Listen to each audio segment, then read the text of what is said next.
عیدگاہ منشی پریمچند کفن کے مقابلے پر پریمچند کے افسانے عیدگاہ کا پیغام بالکل مختلف ہے، کیونکہ عام طور پر پریمچند کے افسانوں میں غربت کے تلخ پہلو اور اس کی وجہ سے ہونے والے منفی اثرات ہمیں نظر آتے ہیں، جبکہ عیدگاہ میں غربت کا اثر الٹ کر رہ گیا ہے۔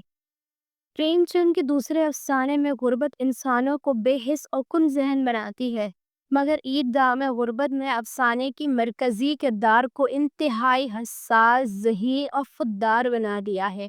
وہ اپنے وسائل کو بہتر طریقے سے استعمال کرنے کا ہنر سیکھ گیا ہے۔ مزید یہ کہ اس کے اندر ایسی خودداری پیدا ہو گئی ہے کہ وہ نہ کسی چیز کی طرف للچائی ہوئی نظروں سے دیکھتا ہے اور نہ ہی اسے کسی سے کوئی امید ہے۔ غربت کی وجہ سے یہ کردار انتہائی حساس ہو گیا ہے۔ یہی وجہ ہے کہ وہ اپنی دادی کی تکلیف کا احساس کرتے ہوئے ان کے لیے اپنے عیدی کے پیسوں سے چمٹا خرید لیتا ہے۔ عیدگاہ کی کہانی یہ ہے کہ حامد ایک گاؤں میں اپنی غریب دادی امینہ کے ساتھ رہتا ہے۔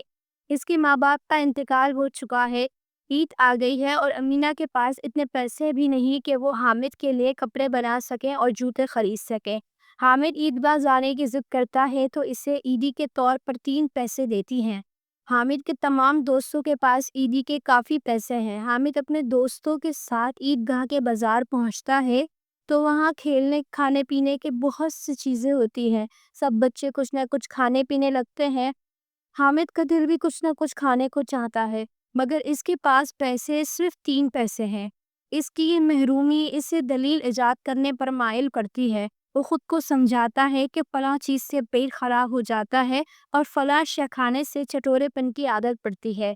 حامد کو بچے کیا بڑے بھی جھولا جھولتے نظر آتے ہیں اور بعض بڑے حامد کو جھولا جھلانے کی پیشکش کرتے ہیں، مگر وہ سوچتا ہے کہ میں کسی کا احسان کیوں لوں۔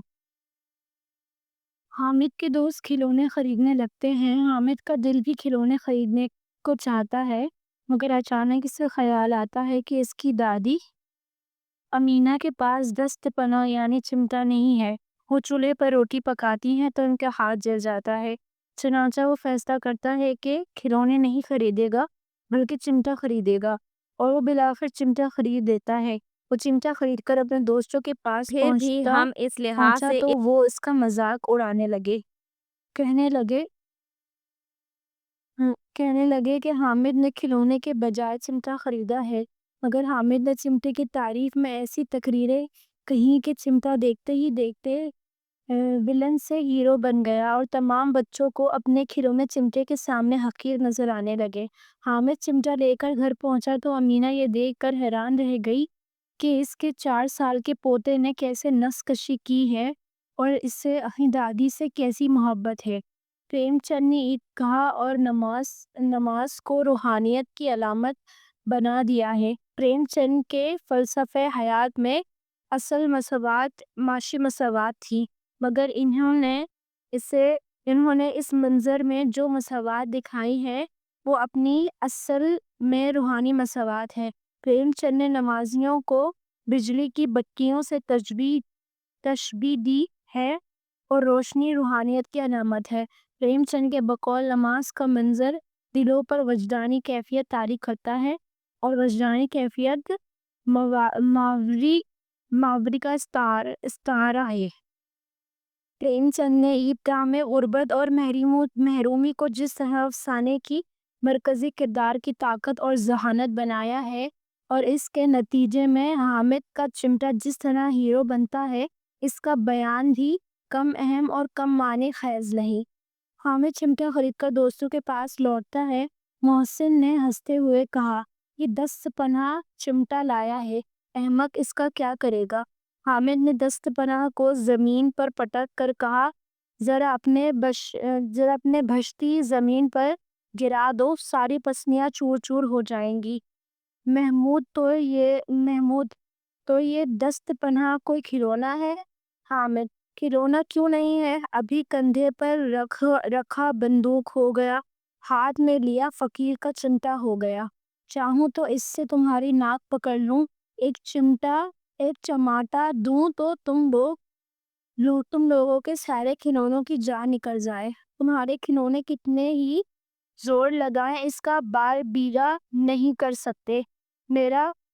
میرا بہادر شیر ہے دست پناہ۔ اس طرح کے مکالموں کا نتیجہ یہ نکلا کہ تھوڑی ہی دیر میں تمام بچے حامد کے چمٹے کو اس طرح دیکھنے لگے جیسے وہ کوئی ہیرو ہو۔